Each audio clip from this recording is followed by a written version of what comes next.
Hey guys, good evening. It is John C. Morley here, serial entrepreneur. Great to be with you today on Inspirations for Your Life. Thanks so much for being here. Do check out believemeachieve.com for more of my amazing, of course, inspiring creations. Thanks so much for being here. Whether you're a first timer, well, welcome. If you're coming back, well, I always welcome you back. Thanks for being back here with us. We have a great show. We have a great master topic for the week, and that is wisdom for life, growth, truth, and connection. And I know you're all clamoring to know what is going to be the granular topic. Well, I've got the granular topic for you right here. And that is cultivate hope and positivity, series 4, show 25, and episode number 6. All right, guys. So like I said, welcome to the show. It's great to have you here. Welcome back if you are coming back. And do check out believemeachieve.com for my amazing, inspiring creations. Hey, friends, if you guys are thirsty, head on over to the kitchen, get yourself some delicious RO water or a snack or a beverage or something healthy or something fruity or something tart or sweet, whatever it is, get that and hurry on back here to the show. I know you're definitely not going to want to miss a beat here. All right, guys, let's just start the show off because I've got so much to talk about. So a big welcome once again to everyone and to this episode of Inspirations for Your Life, a podcast with me, John C. Morley, serial entrepreneur, podcast host and coach, video producer, engineer, and many other things. As I share these insights with you, I'm excited to dive deep into how cultivating hope and positivity can transform your mindset and your life. Together, we'll explore practical ways to embrace hope, boost resilience, and foster a positive outlook. Even when challenges arise, let's get inspired and empowered on this journey toward lasting fulfillment and success. Number 1, guys, role of hope in effective goal setting. Hope acts as the fuel behind meaningful goal setting. When we approach goals with hope, we don't just wish for success. We believe it's achievable, which energizes our actions and perseverance. Hope shapes how we plan, adapt, and push through, guys, obstacles because it keeps our eyes fixed on the possibilities ahead. Without hope, goals can feel distant or overwhelming, but with it, they become these stepping stones to personal growth. I think it's important for everyone here to realize and to recognize that it's all about that. And I think you guys can definitely achieve anything that you set your mind out to be. So really appreciate you guys being here. Number 2, the importance of supportive communities. The importance of supportive communities. This is a real big game changer, okay? Really, really big game changer. So no one thrives alone, folks. Supportive communities play a vital role in nurturing hope and positivity. Being part of a network that encourages listening and uplifting, creating an environment where hope can flourish. These connections remind us that we are not isolated in our struggles and that shared experiences can offer strength and motivation. Positive communities provide accountability, inspiration, and a safe space to celebrate progress. I think that's an important thing for everyone to recognize. I think that's a really, really important thing. Mindfulness grounds us in the present moment and is a powerful tool for cultivating positivity. Yes, it's a tool for cultivating positivity. By observing thoughts without judgment, we reduce negativity and its grip and open ourselves to hope-filled perspectives. Mindfulness encourages awareness of what we can control and acceptance of what we cannot, helping us stay calm and focused, which supports emotional resilience and mental clarity. Number 4, practicing gratitude regularly. Gratitude isn't just a feeling, it's a daily practice that rewires our brain toward optimism. When we intentionally recognize what's good in life, even amid difficulties, we build mental muscles that foster hope. Regular gratitude shifts the focus away from scarcity and setbacks toward abundance and possibilities. creating a positive feedback loop that sustains hope and well being over time. Number five, guys, using affirmations to boost your mindset. Affirmations are intentional, guys. Um, they're positive statements we repeat to reinforce belief in ourselves and our potential. Using affirmations daily can reprogram limiting thoughts and replace doubt with confidence. When infused with hope, affirmations empower us to envision success and remind us of our strengths, encouraging action aligned with our goals and our dreams. Impact of positive self talk. The way we speak to ourselves shapes our inner world. Positive self talk nurtures hope by countering fears and negativity that can often ruin, I'm going to say, the attitude. So that's important. So we have to make sure that we have the right can do attitude. By conscious choosing of kindness, hopeful words, we strengthen our emotional health and motivation to overcome challenges. Number seven, visualization of positive outcomes.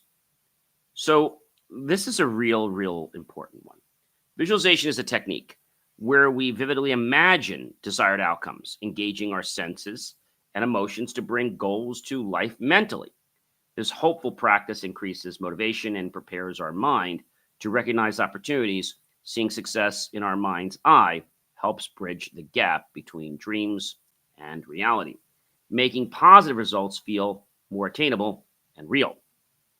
Number eight, how hope influences mental health. This is a big game changer, guys. I mean, a really big game changer. Hope is a cornerstone of mental wellness. It reduces stress, anxiety, and feelings of helplessness. When we nurture hope, our brain releases chemicals that enhance mood and cognitive function. Hope offers a psychological anchor during hard times, fostering resilience and promoting recovery. Maintaining hope is not just emotional, it's a critical factor in overall health. I think that's important that we understand that.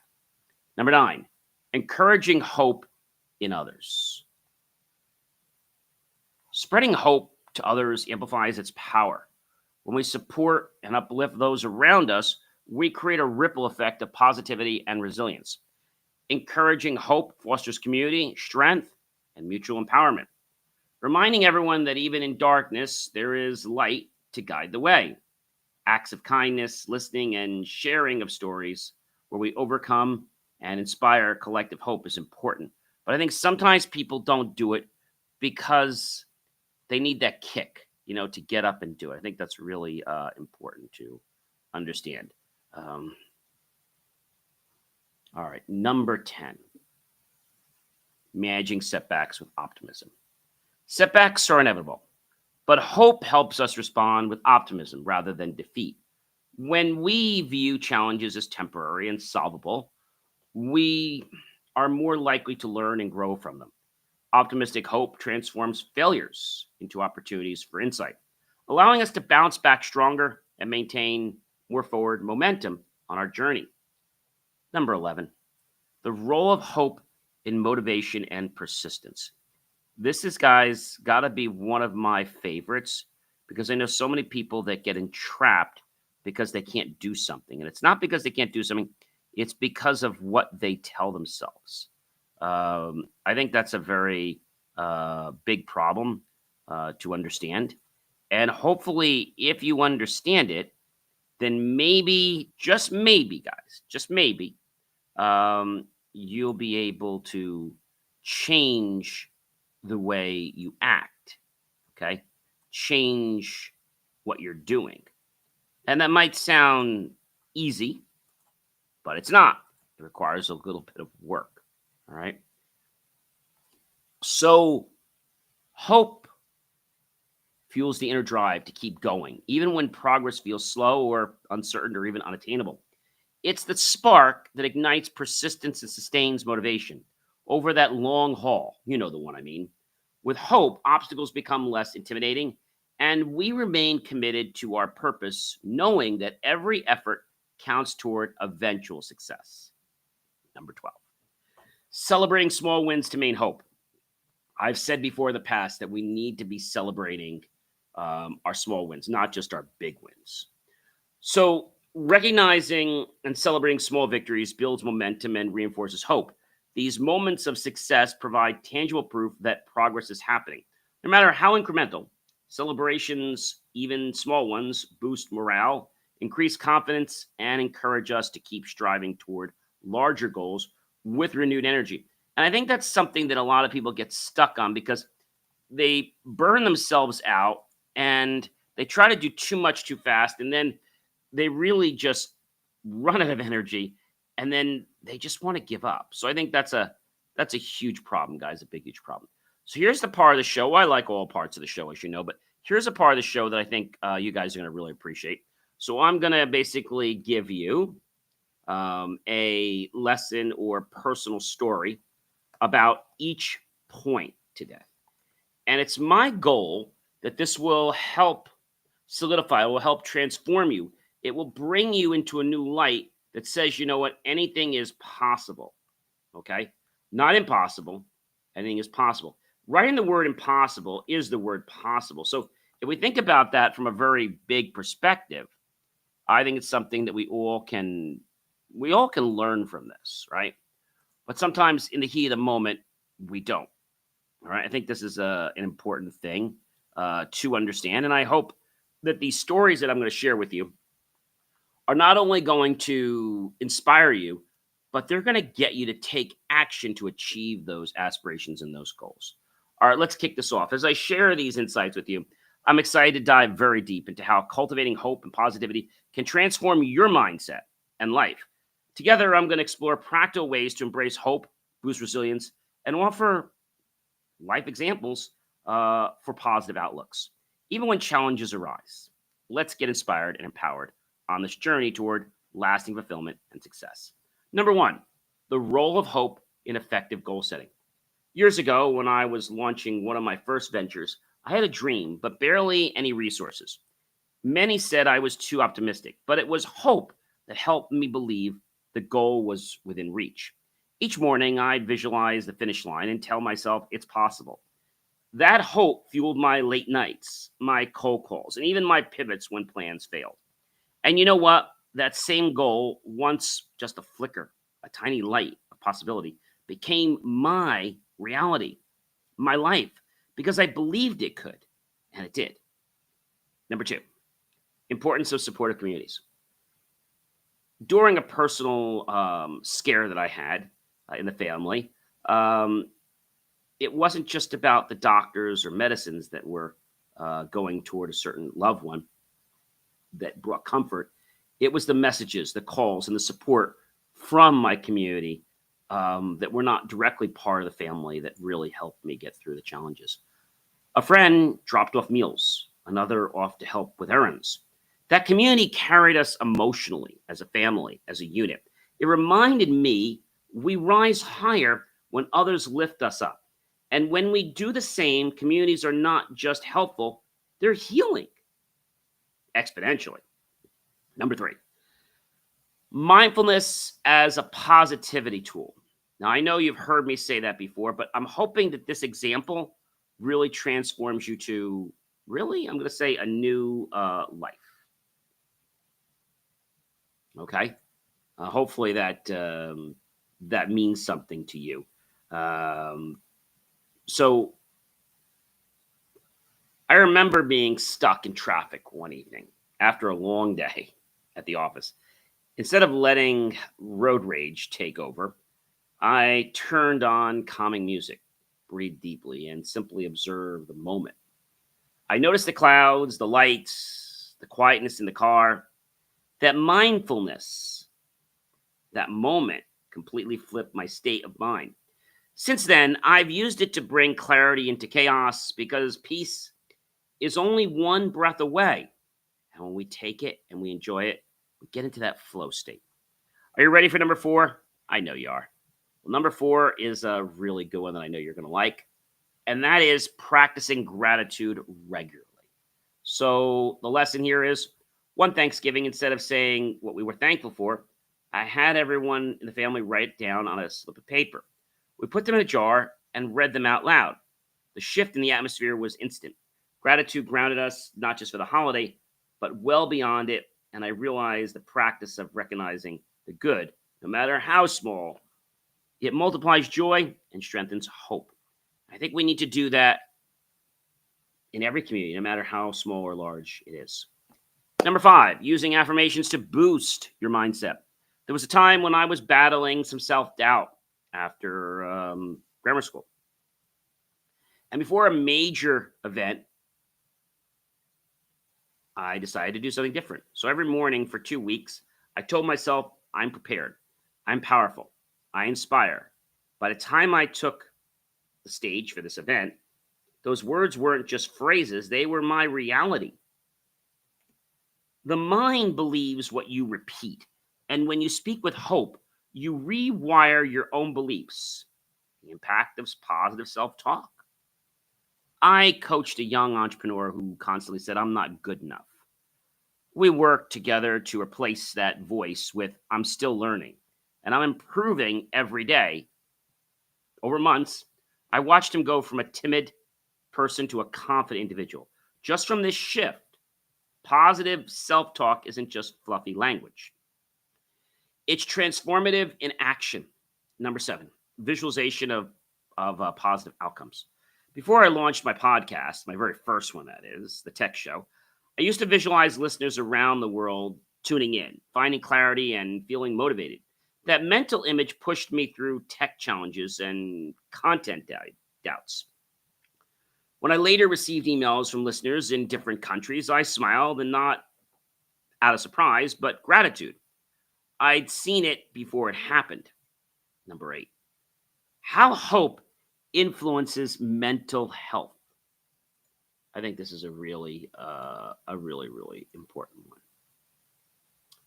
I once met a teenager who battled depression. What helped wasn't just therapy, it was finding a purpose, volunteering at a pet shelter. Hope returned in the form of wagging tails and furry hugs.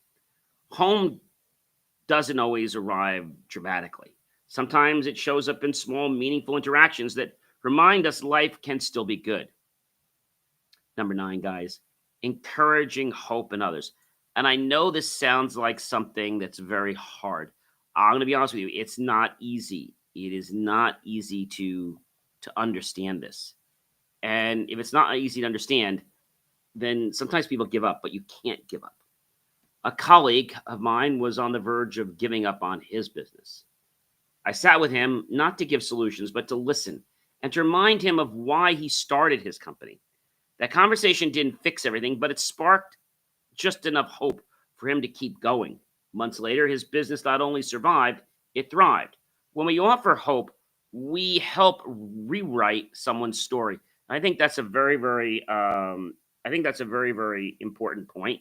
Is that we need to be understanding of what that light is and what that actually means. Okay, that's a very important thing.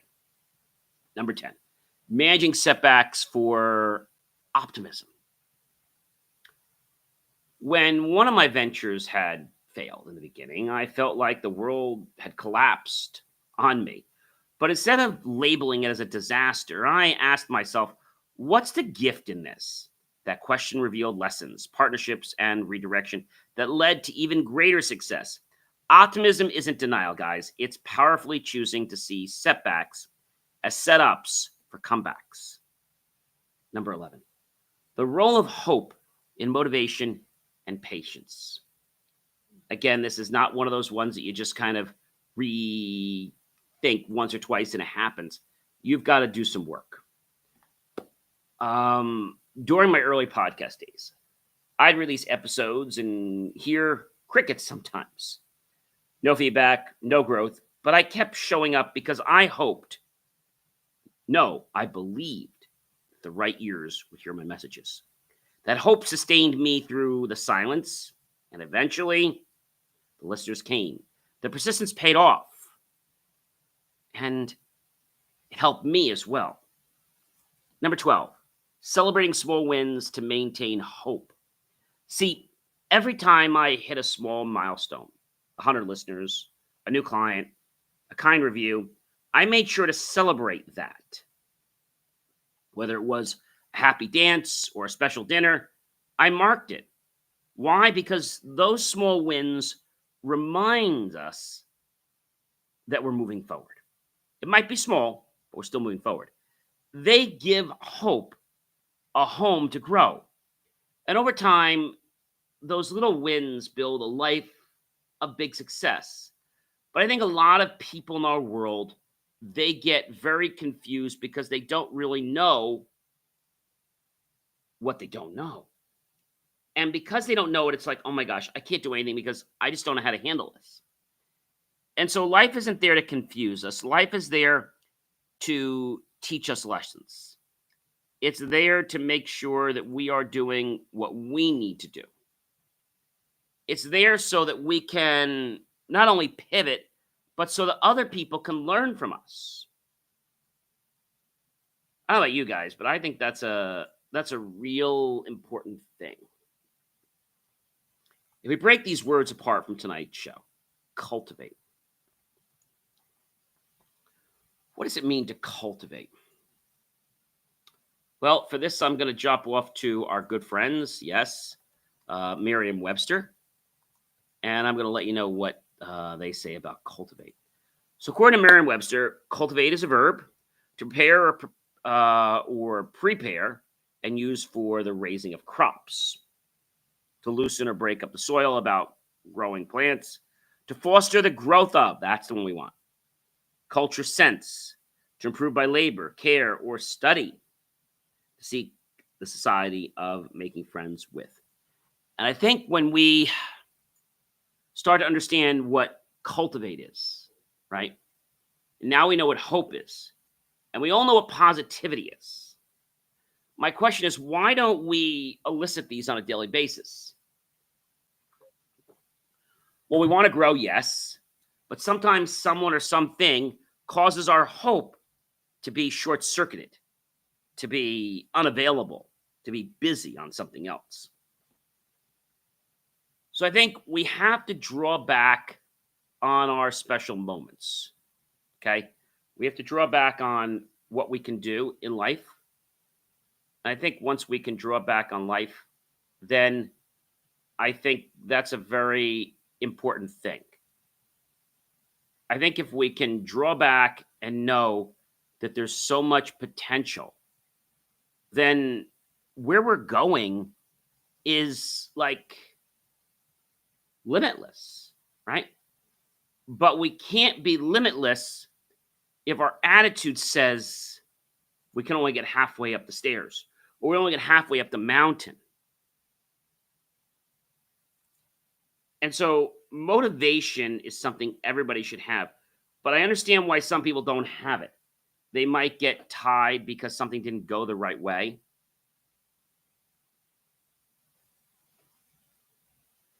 Or maybe there's something different, a new perspective that we need to be aware of. So cultivating hope and positivity is not easy by any means. But what it is allows us to take our situation, to look at it, to explore it, to celebrate it, to figure out what we need to do to make it better in our lives. So I said before that things are all about belief, right? Hope isn't just wishful thinking, guys. It's a mindset, a strategy, and a superpower that we all have the capability of possessing. When nurtured with the community, mindfulness, gratitude, and affirmations, it becomes the true cornerstone and foundations of resilience, joy, and purposeful driven living. And I think sometimes, we get stuck because we're looking for one way because that's what we're told to go, but that may not be the way that we should go.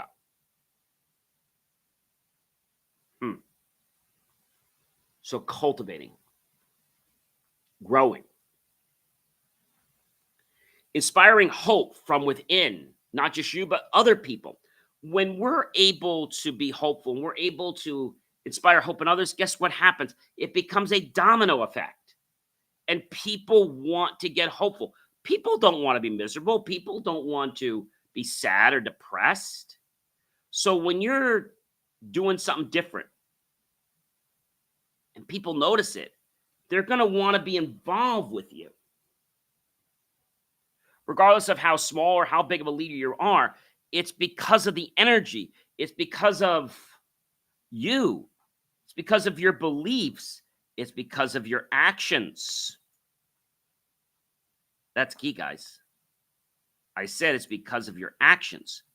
And if it's because of your actions, then I can guarantee you more people are going to drop in. They're going to. I mean, it may not happen tomorrow. All right. And you might hit, I don't know, 1, 2, 3, 4, 5, or even 10 roadblocks or more.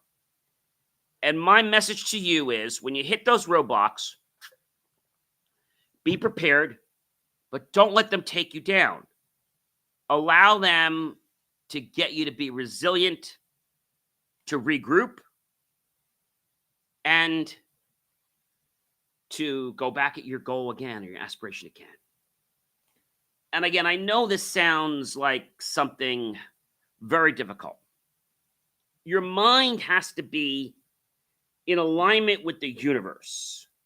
If it's not, you're going to lose everybody. And no one's going to want to be on board with you. I mean, I think that's the biggest thing. When somebody gets that, let's say, excited about what you're doing, you know what they're going to do? They're not going to show up. They're going to be that excited, and they're going to tell other people. That, I think, is like the bee's knees.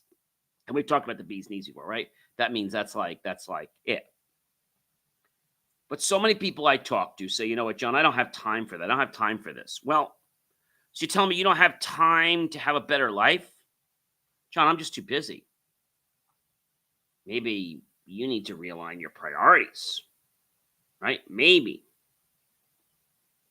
If you don't align your priorities, then how is somebody going to know where you're going, and how are they going to know if they should get on? How many times have you ever gone on a subway or gone on a bus? If you don't see a sign or a number that says what bus is, do you just trust that bus is going where you want? No, of course not. So in life, does somebody just trust you because you say so? No. They've got to not just hear it, they've got to see it, they got to feel it in the organization and the actions you're taking. That's when somebody makes that choice. Ladies and gentlemen, I'm John C. Morley, serial entrepreneur. Do check out BelieveMeAchieve.com for more of my amazing, inspiring creations. I'll catch you real soon, everyone. And remember, cultivate hope and positivity, and your life will definitely shine with it right through.